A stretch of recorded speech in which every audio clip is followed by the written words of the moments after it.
Que le Seigneur vous bénisse. Voilà, j'aimerais partager un petit sujet avec vous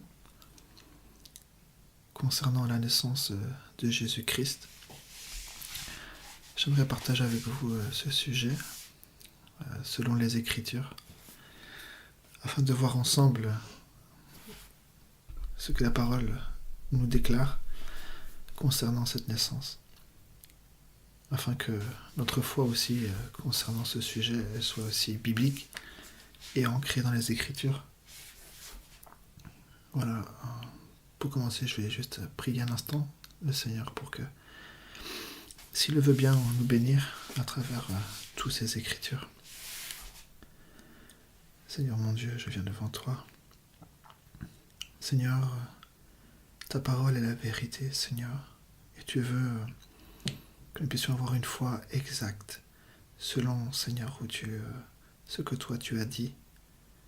Seigneur, moi je ne suis rien, mais si tu désires, Seigneur, oh Dieu, parler à travers ma bouche, pour que ceux qui entendent aussi puissent entendre, Seigneur, ce que toi tu dis dans ta parole, Seigneur. Je te prie de pouvoir oindre, de pouvoir bénir tout ce qui va être dit, afin que ceux qui vont écouter aussi soient aussi édifiés et bénis. Je te prie au nom du Seigneur Jésus-Christ. Amen.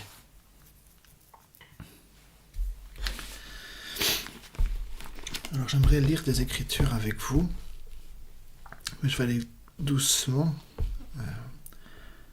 rentrer dans les détails, afin que, en prenant le temps aussi, on puisse bien assimiler et de pouvoir aussi voir les choses calmement. Que le Seigneur vous bénisse.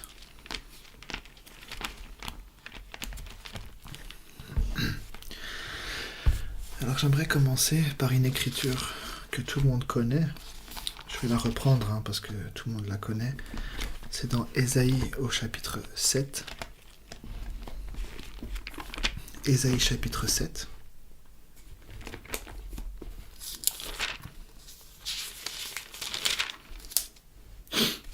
À partir du verset 14.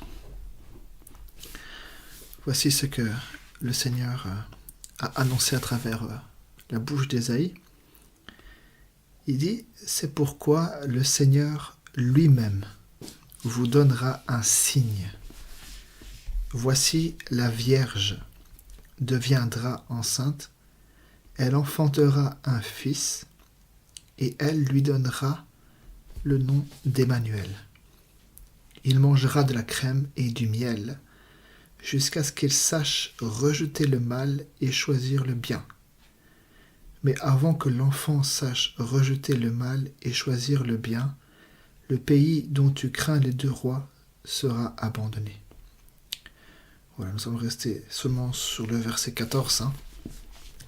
Alors nous allons voir que ce que le Saint-Esprit a annoncé à travers ce prophète-là, ceux qui ont aussi été des témoins de cette naissance, notamment dans les évangiles, ceux qui ont aussi été des témoins, ils ont rendu témoignage de ces choses et ils ont pu déclarer dans Matthieu au chapitre 1,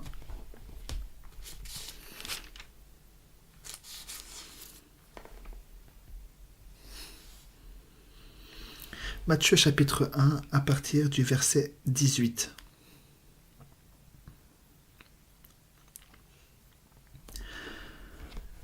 Voici de quelle manière arriva la naissance de Jésus-Christ. Marie, sa mère, ayant été fiancée à Joseph, se trouva enceinte par la vertu du Saint-Esprit. Avant qu'ils aient habité ensemble, Joseph, son époux, qui était un homme de bien et qui ne voulait pas la diffamer, se proposa de rompre secrètement avec elle. Comme il y pensait, voici un ange du Seigneur lui apparut en songe et dit « Joseph, fils de David, ne crains pas de prendre avec toi Marie, ta femme, car l'enfant qu'elle a conçu vient du Saint-Esprit. Elle enfantera un fils, et tu lui donneras le nom de Jésus. C'est lui qui sauvera son peuple de ses péchés. Au verset 22, il est écrit dans cette parole, il dit « Tout cela arriva afin que s'accomplisse ce que le Seigneur avait annoncé par le prophète. Voici, la Vierge sera enceinte. Elle enfantera un fils et on lui donnera le nom d'Emmanuel. » Ce qui signifie, donc en hébreu, ce qui signifie Dieu avec nous. Amen. C'est merveilleux. Nous voyons ici une parole qui a été annoncée à travers le prophète Ésaïe et qui a trouvé son accomplissement. Et ceux qui ont été des témoins, ceux qui étaient là à ce temps-là, ils ont pu rendre témoignage en disant que tout cela est arrivé, tout cela arriva afin que s'accomplisse ce que le Seigneur avait déjà annoncé par le prophète. Quel prophète? On vient de le voir, c'est le prophète Ésaïe. Et il reprend la même prophétie, la même parole qui est sortie de la bouche d'Ésaïe. Bien sûr, c'est la parole du Seigneur qui est sortie. Donc nous voyons ici de l'Ancien au Nouveau Testament, nous voyons vraiment que la parole de Dieu est la vérité. L'Ancien Testament, pour ceux qui ne savent pas, l'Ancien Testament, c'est les livres de Moïse, les prophètes et les psaumes. En fait, c'est la Torah. C'est la Torah des Juifs. Les Juifs, ils ont ces livres-là. Ils les ont en hébreu. Donc, ils ont les 5 livres de Moïse. Ils ont tous les prophètes qu'on a dans l'Ancien Testament, plus les psaumes. Donc, quand on prend l'Ancien Testament, tous les livres-là, en fait, eux, ils l'ont sous forme de rouleau. Comme avant. C'est un rouleau qu'on déplie. Le prophète Ésaïe, le prophète Ézéchiel, Moïse, etc., etc. C'est ce que les Juifs, ils ont. Mais une partie d'Israël, la Bible dit qu'une partie d'Israël n'a pas reconnu le Christ.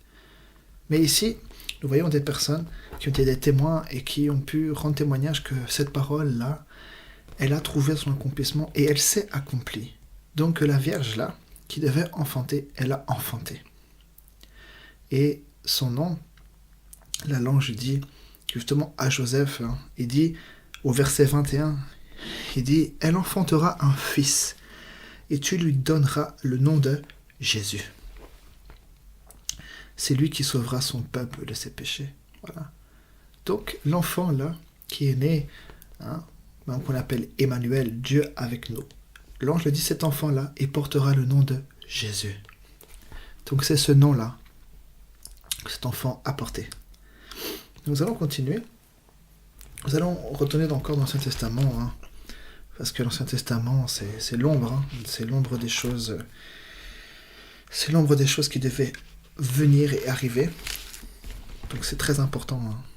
Nous l'avons déjà vu, entendu que les Écritures, c'est elles qui ont annoncé. Alors nous allons voir ce qui a été annoncé concernant la naissance de notre Seigneur Jésus-Christ. Donc dans Ésaïe au chapitre 9, ce sont des paroles que tout le monde connaît. Peut-être qu'il y a des paroles que vous n'aurez jamais entendues. Gloire à Dieu, ça permet de pouvoir nous instruire. Mais il y a des paroles que tout le monde connaît. Et tant mieux aussi, ça nous rafraîchit, ça arrose. Il y en a qui ont semé, d'autres qui arrosent, qui répètent et qui rappellent. Et ça nous fait toujours du bien. Alors dans Ésaïe chapitre 9, à partir du verset 5. Voici ce que Ésaïe a annoncé par le Saint-Esprit, parce que la Bible dit qu'ils ont été poussés par le Saint-Esprit pour pouvoir aussi annoncer les choses qui devaient venir, donc on parle d'une prophétie. Donc dans Ésaïe chapitre 9, à partir du verset 5, il dit « Car un enfant nous est né, un fils nous est donné, et la domination reposera sur son épaule. » Et la domination, très important, et la domination reposera sur son épaule. Quand on parle de domination, on parle de gouverner. On parle d'une personne là, qui aura la domination. Il n'a pas dit une domination, il aura la domination. C'est pas la même chose. Et la domination reposera sur son épaule. On l'appellera admirable, conseiller, Dieu puissant. Je fais une parenthèse. Ici, moi, j'ai la traduction de Louis II. Et il dit, on l'appellera admirable. Mais dans d'autres traductions, il dit, on l'appellera merveilleux. On l'appellera merveilleux, conseiller, Dieu puissant. Donc cet enfant-là qui est né, c'est le Dieu puissant. Bon, y a-t-il deux dieux, trois dieux, quatre dieux? Eh bien, dit, il y a un seul Dieu. Alors, cet enfant-là qui est né, on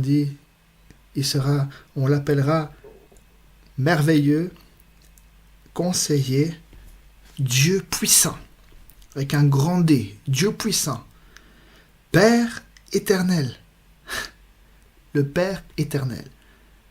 Et bien dit qu'il y a un seul Père, il y a un seul Dieu, c'est lui seul. Et cet enfant-là, on dit qu'on l'appellera le Père éternel. C'est quand même merveilleux. Donc Jésus qu'on voit là, qui est né, la Bible dit que c'est lui le Père éternel. Donc c'est une parole qui démontre que Jésus, il est bien Dieu. Donc c'est une parole qui démontre la divinité de notre Seigneur Jésus-Christ, le Dieu Tout-Puissant. Là, il s'est fait connaître sous la forme d'un homme.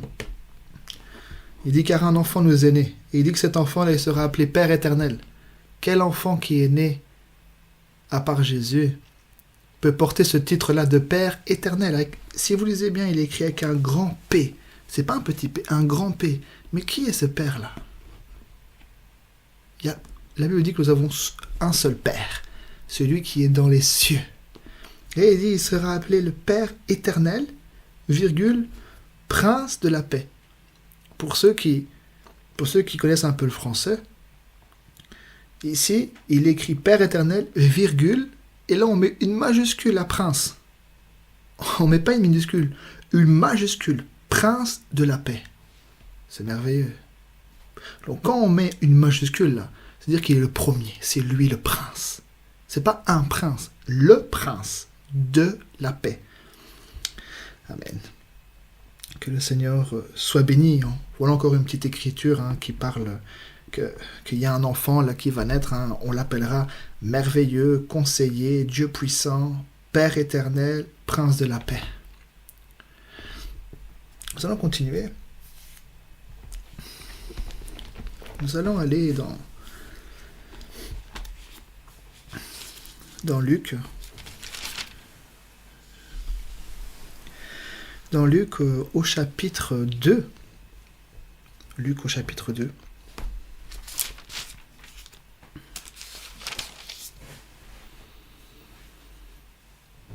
À partir du verset 8. Il y avait dans cette même contrée, donc pour ceux qui connaissent la contrée, là, il faut lire un peu plus haut, mais j'abrège. Alors, il y avait dans cette même contrée des bergers qui passaient dans les champs les veilles de la nuit pour garder leurs troupeaux. Et voici un ange du Seigneur leur apparut. Et la gloire du Seigneur resplendit autour d'eux. Ils furent saisis d'une grande frayeur. Mais l'ange leur dit, « Ne craignez point, car je vous annonce une bonne nouvelle qui sera pour tout le peuple le sujet d'une grande joie. C'est qu'aujourd'hui, dans la ville de David, très important, dans la ville de David, pas n'importe où, dans la ville de David, il vous est né. » Ah, on vient de le voir. Car un enfant vous est né. Un enfant vous a été donné. On l'appellera merveilleux, admirable, Père éternel, Prince de la paix. Et là, il dit, c'est qu'aujourd'hui, dans la ville de David, il vous est né un sauveur. Qui est le Christ, virgule, Qui ça? Le Seigneur, avec un grand S. Mais qui? Est-ce qu'il y a 2, 3, 4, 5 seigneurs? Le Seigneur, il n'y en a qu'un. Si vous regardez dans l'Ancien Testament, tous ceux qui ont appelé le Seigneur, ils savaient que c'était le seul et unique vrai Dieu, le Dieu d'Israël. Et là, il dit, il vous est né un sauveur qui est le Christ. Donc le Christ, la Bible en parle, quand on parle de Christ, on peut parler de loin, il est loin, ou encore le Messie. Mais là, on dit qui est le Christ, virgule, le Seigneur. Donc c'est clair concernant la divinité de Jésus-Christ. Jésus-Christ est bien le Seigneur. Il est bien le Dieu Tout-Puissant, le Père éternel. C'est lui qui est venu en chair. Il le dit bien. Si vous parlez en bon français, moi, mon prénom, c'est Lloyd. Si je commence une phrase en français, je dis « Moi, virgule, Lloyd, virgule, j'irai demain travailler. » Quand on dit « moi, virgule, Lloyd, virgule », ça veut dire que le « moi » qui est avant, on met une virgule, on met Lloyd, ça veut dire que le « moi » et Lloyd, ce sont une seule et même chose. Et là, c'est ça qu'il dit. Il vous est né un sauveur qui est le Christ, virgule, le Seigneur. Donc c'est clair, c'est clair et net que la chose, elle est ainsi. Alors, maintenant je vais détailler un petit peu. Je vais revenir dans les Écritures, un peu voyager dans les Écritures. Donc là, on vient de voir, il dit, il vous est né dans la ville de David. Alors, nous allons retourner un petit peu en arrière. On va reprendre ce que le prophète Michée avait déjà annoncé. En son temps-là, ce qu'il avait annoncé concernant le lieu dans lequel le Christ devait naître. Alors, on va prendre dans le livre de Michée, c'est un petit livre qui n'est pas toujours facile à trouver, mais il est là. Il est là. Donc, Michée au chapitre 5, à partir du verset 1.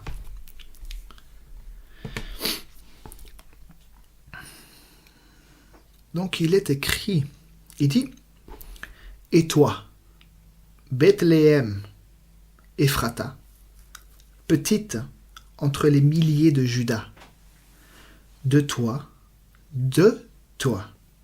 sortira pour moi celui qui dominera sur Israël et dont les activités remontent aux temps anciens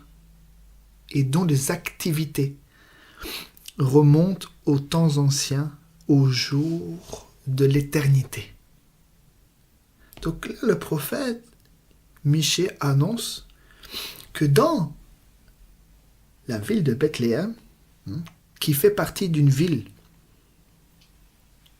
d'une tribu de Juda, de la tribu de Juda, c'est une petite ville, il dit petite entre les milliers de Juda.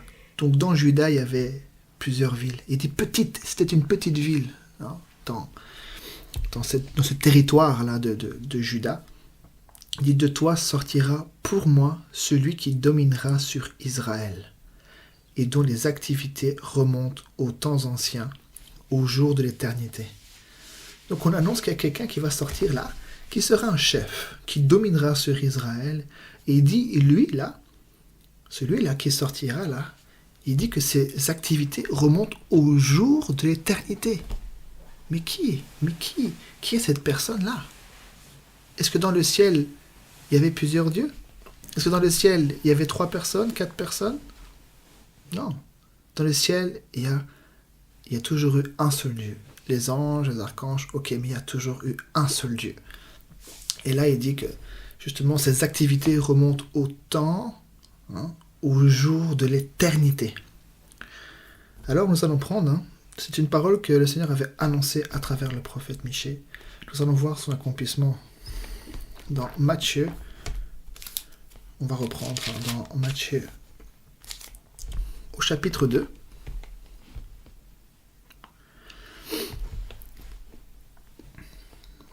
Donc dans Matthieu au chapitre 2. à partir du verset 1. Jésus, étant né à Bethléem, en Judée, au temps du roi Hérode, voici des mages d'Orient. On n'a pas dit voici des rois mages d'Orient. Non.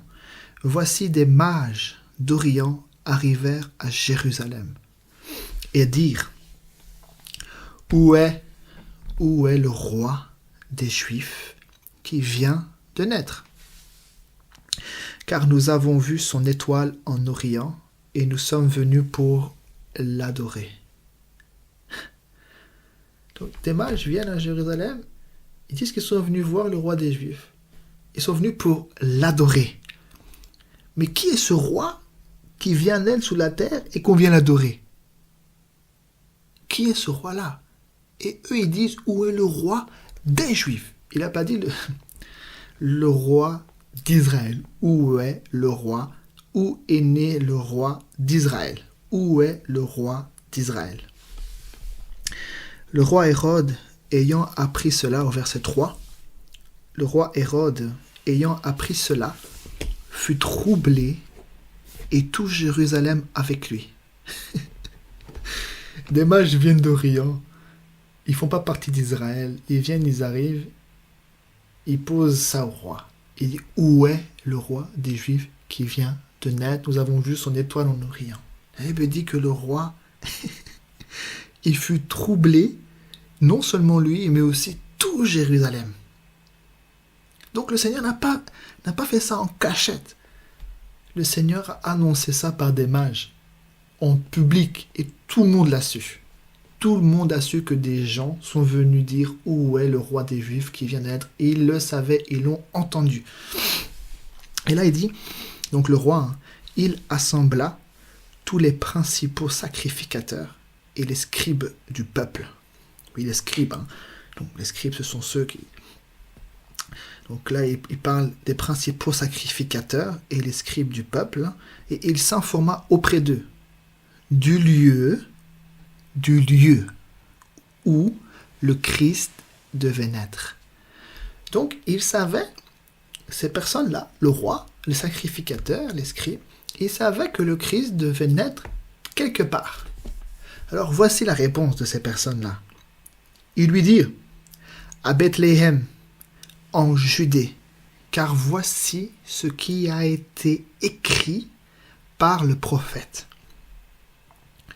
Et toi, Bethléem, terre de Juda, tu n'es certes pas la moindre entre les principales villes de Juda, car de toi sortira un chef, qui paîtra Israël, mon peuple. Amen. Donc nous voyons ici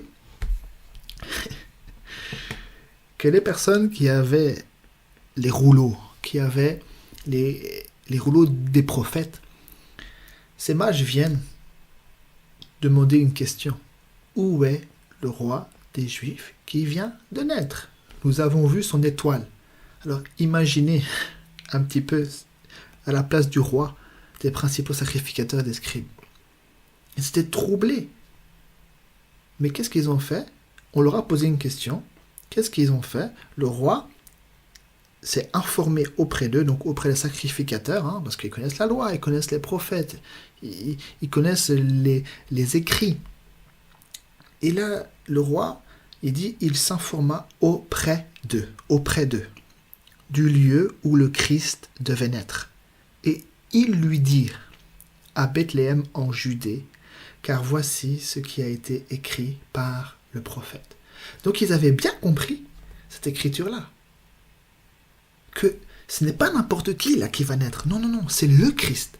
Et souvenez-vous, là, ce qu'on vient de lire dans Luc au chapitre 2 ou 3, là, il dit, l'ange là qui parle au berger là, il dit, je vous annonce une bonne nouvelle, c'est qu'aujourd'hui, dans la ville de David, donc à Bethléem, dans la ville de David, il vous est né un sauveur, qui est qui? Le Christ, virgule, le Seigneur, avec un grand S. Donc il savait très bien que cette écriture-là, quand Michée avait déjà annoncé ça, par le Saint-Esprit, que celui qui sortirait là, ce n'est pas n'importe qui. Non, que c'était le Christ. Parce que là, ils lui ont répondu clairement, voici ce qui a été annoncé par le prophète Michée. Voilà. Donc, ici nous voyons que le Seigneur, il est fidèle. Il avait déjà annoncé ça à travers la bouche de Michée, qu'il allait naître dans une ville de Juda appelée Bethléem. Il dit, et toi, Bethléem, Ephrata. Donc c'était clair, c'était Bethléem. Tout était clair, c'était là que devait naître le Seigneur. Donc nous voyons ici que les Écritures ne mentent pas. Dieu a annoncé, Dieu a accompli. Nous avons des témoins auriculaires, oculaires, des gens qui ont vu, qui ont rendu témoignage. Et là, ce sont des mages qui ont d'abord rendu témoignage qu'ils ont vu son étoile en Orient et qui ont déclaré que c'était le roi des Juifs qui venait de naître. Alors nous allons voir des petites écritures qui parlent justement de ça. Ces mages ont vu une étoile. Ces mages ont vu une étoile en Orient. Alors nous allons voir que ces choses avaient déjà été annoncées. Ces choses avaient déjà été annoncées auparavant. Alors on peut aller prendre dans Nombre, dans le livre de Nombre.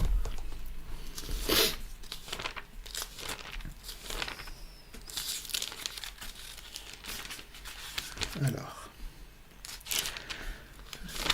Nombre. Nombre. C'est le chapitre Nombre, chapitre 24. Donc, tout le monde connaît l'histoire, peut-être pas tout le monde, mais en tout cas ceux qui ont déjà entendu la parole de Dieu, ils ont sûrement entendu parler de Balaam. De Balaam, ce devin, qui avait été appelé par une autre personne pour pouvoir maudire le peuple d'Israël, etc., etc. Mais là, nous allons voir une parole que Balaam avait annoncée, et qui est bien la parole du Seigneur. Donc dans Nombre au chapitre 24, à partir du verset 15. Balaam 24, 15. Nombre 24, 15. Balaam. Nombre 24, verset 15. Balaam prononça son oracle et dit, parole de Balaam, fils de Béor, parole de l'homme qui a l'œil ouvert, parole de celui qui entend les paroles de Dieu, qui entend les paroles de Dieu, de celui qui connaît les desseins du Très-Haut, de celui qui voit la vision du Tout-Puissant, de celui qui se prosterne et dont les yeux s'ouvrent. Je le vois, mais non maintenant. Je le contemple, mais non de près. Un astre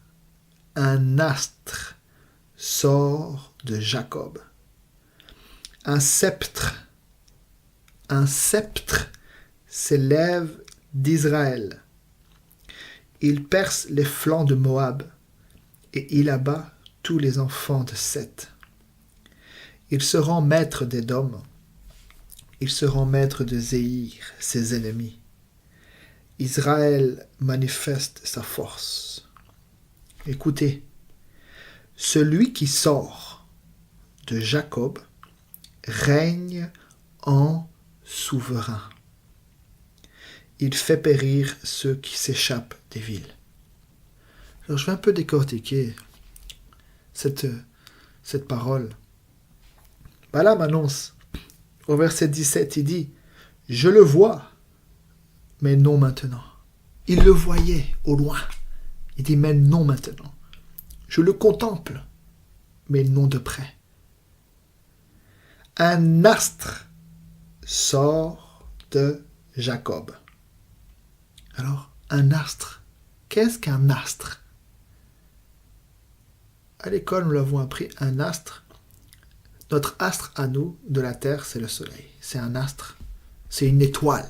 Quand on parle d'un astre, on parle d'une étoile.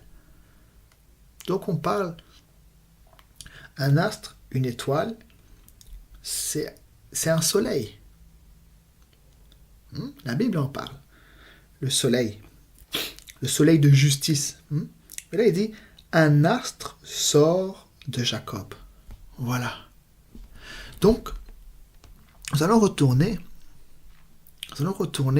dans Matthieu, voir un petit peu cet astre-là. Qu'est-ce qui s'est passé? Donc, dans Matthieu au chapitre 2, on revient, on va un peu jongler. J'espère que ça va aller. C'est vrai que c'est beaucoup d'écriture, mais je crois que ça fait du bien, parce qu'il y a la vie dans les Écritures. Matthieu chapitre 2. On va revenir avec les mages. Alors, Matthieu chapitre 2, verset 1. Il dit, Jésus étant né à Bethléem en Judée, au temps du roi Hérode, voici des mages d'Orient arrivèrent à Jérusalem et dirent, où est le roi des Juifs qui vient de naître? Nous avons vu son étoile. Nous avons vu son étoile en Orient. Et là, on vient de voir dans Nombre, chapitre 24, que Balaam prononce un oracle et dit, un astre sort de Jacob. Un astre sort de Jacob. Donc vous voyez, quand on parle de l'astre, on parle bien d'une étoile. Et les mages l'ont vu. Il dit, nous avons vu son étoile. Mais non seulement les mages l'ont vu, mais Balaam l'avait déjà vu. Le Seigneur lui avait montré cette vision. Parce qu'il lui dit, je le vois, mais non maintenant. Je le contemple, mais non de près. Un astre sort de Jacob. Voyez, le Seigneur sort de Jacob. Il sort de la tribu de Juda. C'est une tribu d'Israël. Voilà cet astre qui est sorti d'Israël. Et là, il le dit, Matthieu, chapitre 2, verset 2. Donc les mages dirent, où est le roi des Juifs qui vient de naître? Car nous avons vu son étoile en Orient et nous sommes venus pour l'adorer. Nous allons descendre à partir du verset 7, parce que nous avons déjà lu les versets suivants. Alors, verset 7, alors Hérode fit appeler en secret les mages, et s'enquit, s'enquérir, il s'enquit soigneusement auprès d'eux, depuis combien de temps l'étoile brillait. Donc c'est une étoile qui brillait. Alors, ici il dit au verset 8, puis il les envoya à Bethléem en disant, allez et prenez des informations exactes sur le petit enfant. Quand vous l'aurez trouvé, faites-le moi savoir, afin que j'aille aussi moi-même faire quoi? L'adorer. Mon frère, ma sœur, le roi Hérode, c'était un roi qui n'était pas un païen. En tout cas, d'après la connaissance que j'ai. Le roi Hérode, là, il a fait appel aux sacrificateurs et aux scribes. Et il dit, afin que moi aussi, j'aille moi-même l'adorer. Nous savons tous que nous adorons seulement Dieu. Et il le dit là, afin que moi-même aussi, je puisse aller l'adorer. Que j'aille moi-même l'adorer. Après avoir entendu le roi, ils partirent. Et voici, l'étoile qu'ils avaient vue en Orient allait devant eux jusqu'au moment où on parle du lieu, jusqu'au moment où, arrivé au-dessus du lieu où était le petit enfant, elle fait quoi? Elle s'arrêta. C'est merveilleux. Quand ils aperçurent l'étoile, ils furent saisis d'une très grande joie. Ils entrèrent dans la maison. Ils entrèrent où? Dans une crèche? Ils entrèrent dans où? Dans la maison. Ok. Ils entrèrent dans la maison, virent le petit enfant avec Marie, sa mère, se prosternèrent et l'adorèrent. Ils ouvrirent ensuite leur trésor et lui offrirent en présent de l'or, de l'encens et de la myrrhe. Puis, divinement avertis en songe de ne pas retourner vers Hérode, ils regagnèrent leur pays par un autre chemin. Amen. Donc, vous voyez un petit peu cette étoile que les mages avaient vue en Orient.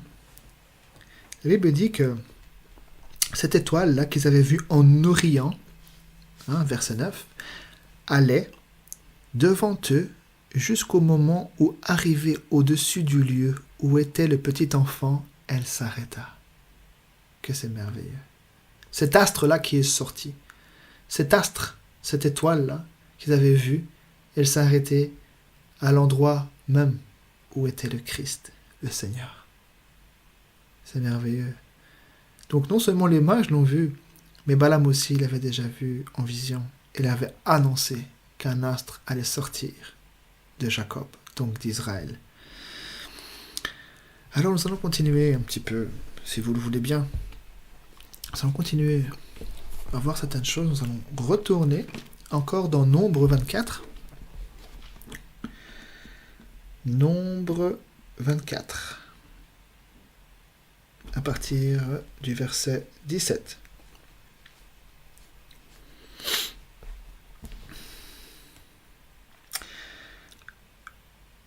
Verset 17. Je le vois, mais non maintenant. Vous voyez, il le voyait. Donc c'était quelqu'un qui avait des visions. D'ailleurs, il le dit un peu plus haut. Il dit, celui qui voit la vision du Tout-Puissant. Verset 16 au milieu.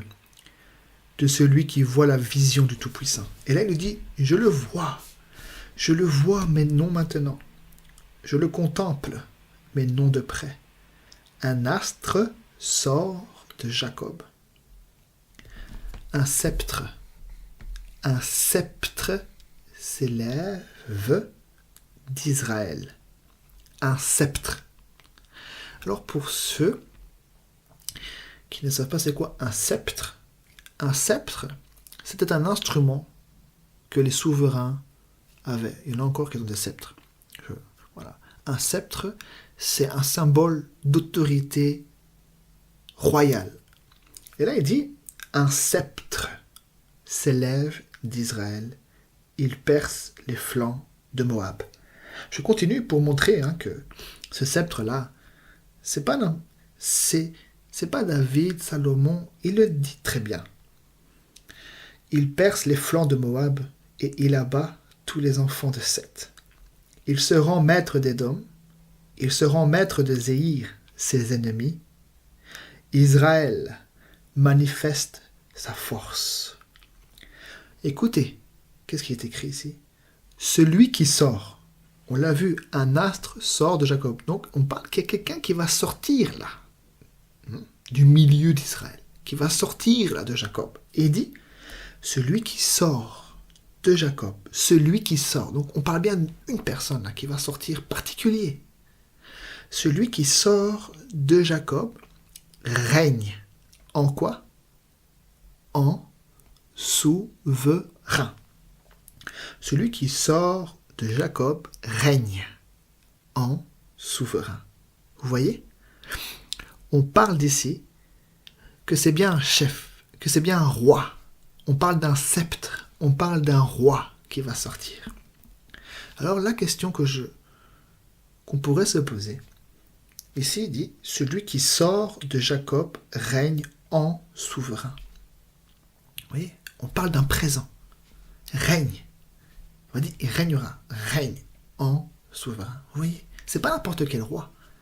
Donc quand les mages sont venus à Jérusalem auprès du roi Hérode, il dit, où est le roi? Où est le roi des Juifs qui vient de naître?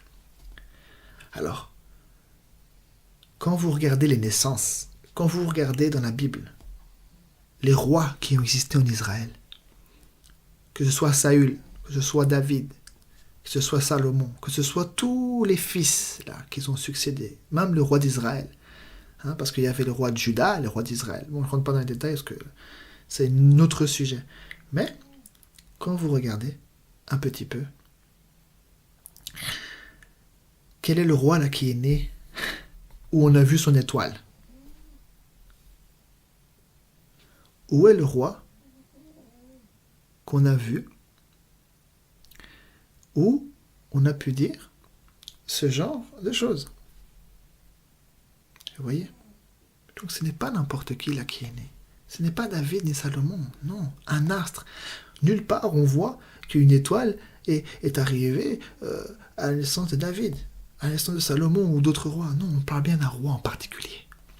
Il dit celui qui sort d'Israël règne en souverain. Mais il y a plusieurs personnes qui sont sorties là d'Israël.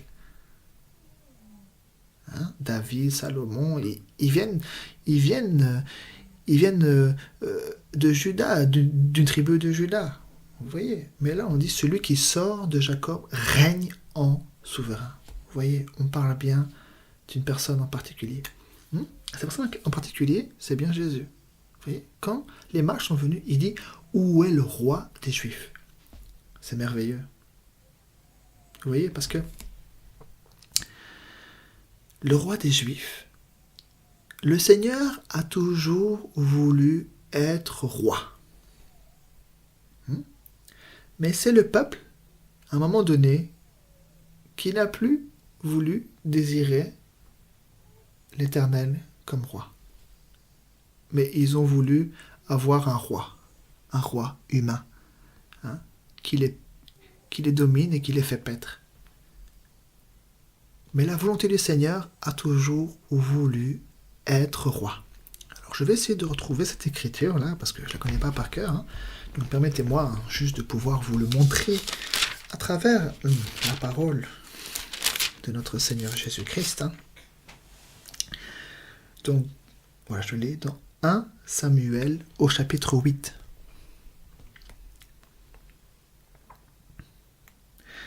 1 Samuel au chapitre 8 à partir du verset 1.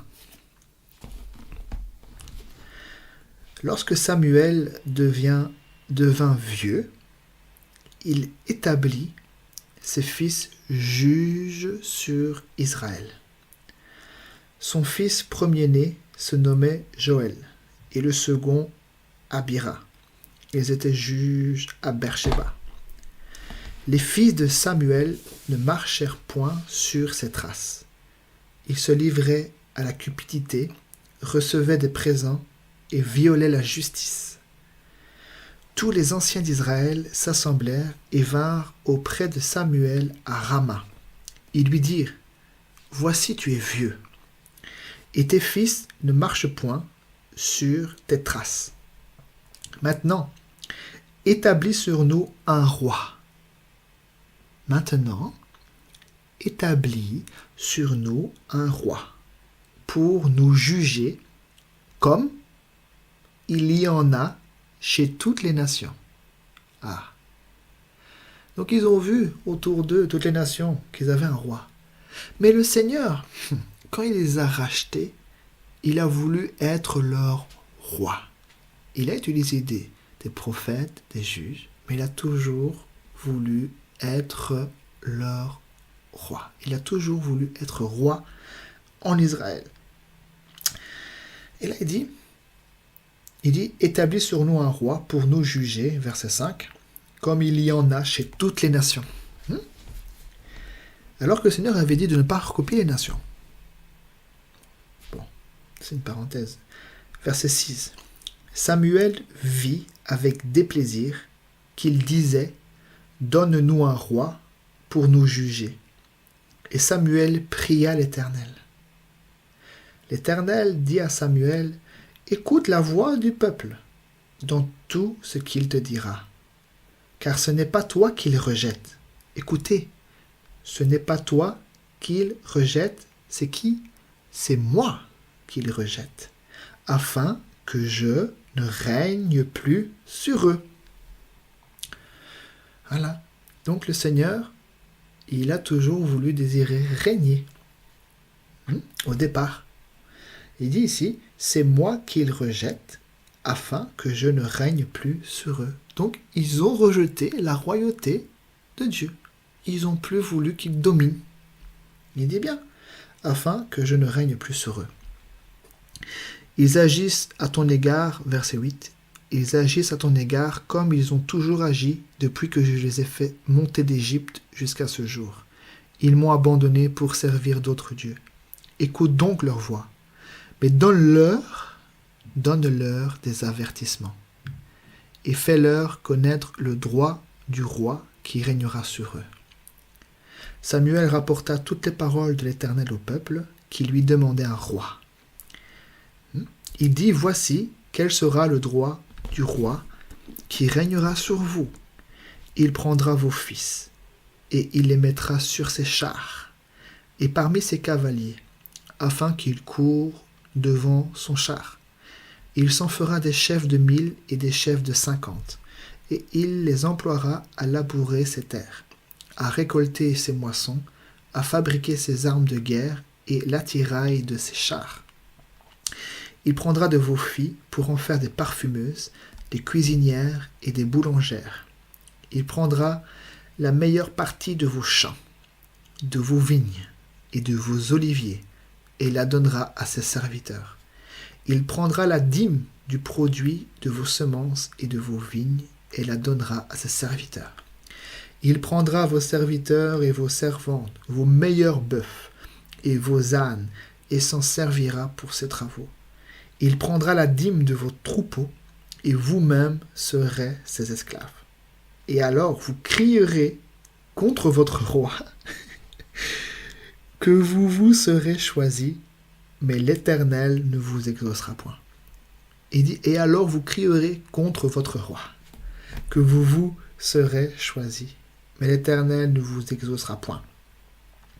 Le peuple refusa d'écouter la voix de Samuel. Non, dirent-ils, mais il y aura un roi sur nous. Et nous aussi, nous serons comme toutes les nations. Voilà le désir. Voilà le désir qu'il y a dans le cœur. Nous voulons aussi faire comme eux. Nous voulons aussi imiter ce que eux ils font. Le Seigneur avait interdit dans la loi de ne pas imiter les coutumes, ne pas imiter ce qui se passe ailleurs. Donc le désir de Dieu, le désir principal n'a jamais été d'établir un roi. Mais il savait qu'Israël allait rejeter ça. Il savait qu'Israël allait demander un roi. Le Seigneur a quand même, dans sa grande miséricorde, choisi un roi selon son cœur. Il a choisi David. Vous voyez? Donc, le Seigneur, au départ, a toujours voulu désirer régner. Parce que le fait qu'il y ait un roi qui soit établi, c'est ce qui se passe chez les nations. Mais le peuple d'Israël ne fait pas partie des nations. C'est un peuple mis à part, où l'Éternel seul est roi, où l'Éternel voulait régner lui seul. Mais eux, ils disent non, nous voulons faire comme toutes les nations. Alors voici la suite. Donc au verset 20, il dit « Et nous aussi, nous serons comme toutes les nations. Notre roi nous jugera, il marchera à notre tête. » Ah, il marchera à notre tête. Voilà le désir des hommes.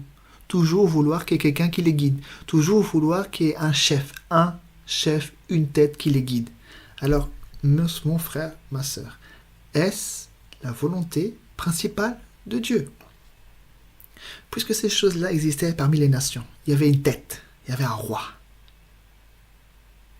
Mais eux, ils disent, nous voulons aussi faire comme, nous voulons aussi avoir un roi qui nous juge. Nous voulons aussi un roi à notre tête.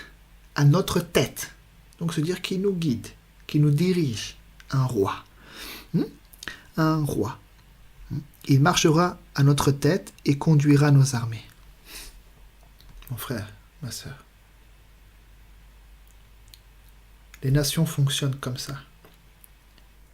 Mais le Seigneur a toujours désiré autre chose pour Israël. Il a toujours voulu être son roi. Maintenant, quand vous voyez un peu l'écoulement de l'histoire de la Bible avec tous les rois qui ont succédé, le Seigneur avait promis qu'il allait y avoir quelqu'un qui allait sortir de Jacob, qui allait régner en souverain. Nous allons continuer. Au verset 21.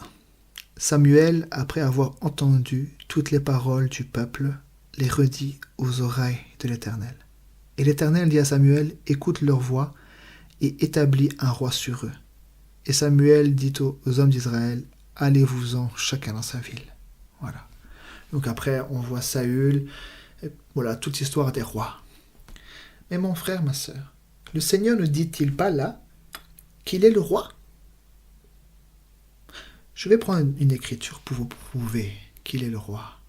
Il a toujours voulu régner, il a toujours voulu être roi en Israël. Je prends courtement dans Ésaïe au chapitre 6.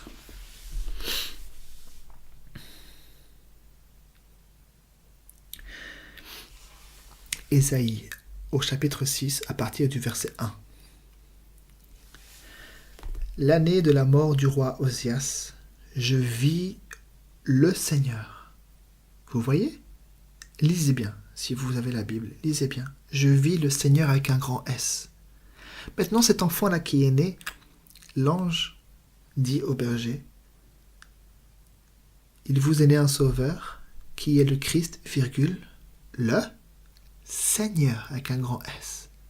Et le Seigneur, étant sur la terre, a toujours dit, écoute Israël, le Seigneur ton Dieu est l'unique Seigneur. Il n'y en a que un. Il y a un seul Seigneur. Alors, qui est cet homme qui est né? Vous voyez? On continue dans Ésaïe chapitre 1, Ésaïe chapitre 6, verset 1. L'année de la mort du roi Osias, je vis le Seigneur assis sur un trône très élevé, et les pans de sa robe remplissaient le temple. Des séraphins se tenaient au-dessus de lui. Ils avaient chacun 6 ailes, 2 dont ils se couvraient la face, 2 dont ils se couvraient les pieds, et 2 dont ils se servaient pour voler. Ils criaient l'un à l'autre et disaient « Saint, Saint, Saint est l'Éternel des armées. Toute la terre est pleine de sa gloire. » Les portes furent ébranlées dans leurs fondements par la voix qui retentissait, et la maison se remplit de fumée. Alors je dis, malheur à moi, je suis perdu, car je suis un homme dont les lèvres sont impures. J'habite au milieu d'un peuple dont les lèvres sont impures, et mes yeux ont vu le roi. Vous voyez, il est écrit ici, avec un grand R, en plein milieu d'une phrase. Donc on parle du roi des rois. On parle de celui qui a la royauté au-dessus de tous les rois. Il est le roi, virgule, l'Éternel des armées. Vous voyez? Isaïe l'a vu, assis sur un trône très élevé. Les pans de sa robe remplissaient tout le temple. Et il dit, malheur à moi, mes yeux ont vu le roi. Ah, vous voyez? Donc, quand nous retournons ici, dans Matthieu au chapitre 2, à partir du verset 2, les mages dirent, où est le roi des Juifs qui vient de naître? Qui est ce roi-là? Nous avons vu dans l'Ancien Testament, à travers la bouche de Balaam, il dit que celui qui sort là, cet astre-là qui sort, il dit celui-là qui sort là de Jacob, il règne en souverain. Donc c'était déjà annoncé là, que celui qui devait naître là, ce n'est pas n'importe qui. Non. C'est le vrai roi d'Israël. Celui qui a toujours été roi. Celui qui est le roi. Il est venu là, sous cette forme humaine.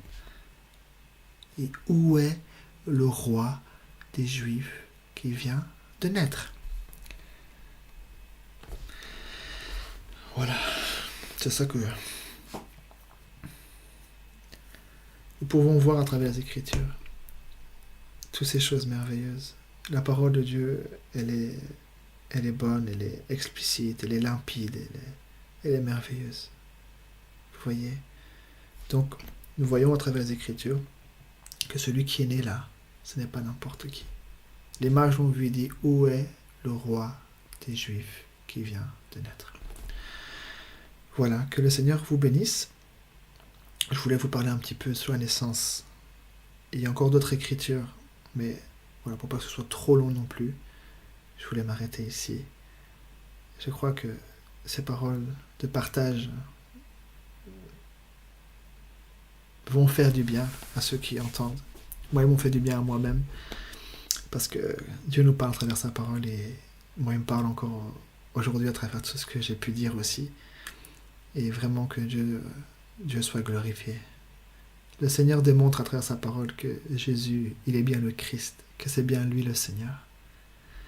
Voilà, que le Seigneur vous bénisse richement à l'écoute de ces paroles, qu'il puisse davantage encore donner, davantage nous éclairer, nous faire grandir dans sa connaissance. Que le Seigneur vous bénisse. Voilà, nous allons juste remercier le Seigneur. Seigneur mon Dieu, je te rends grâce. Je te bénis, Seigneur.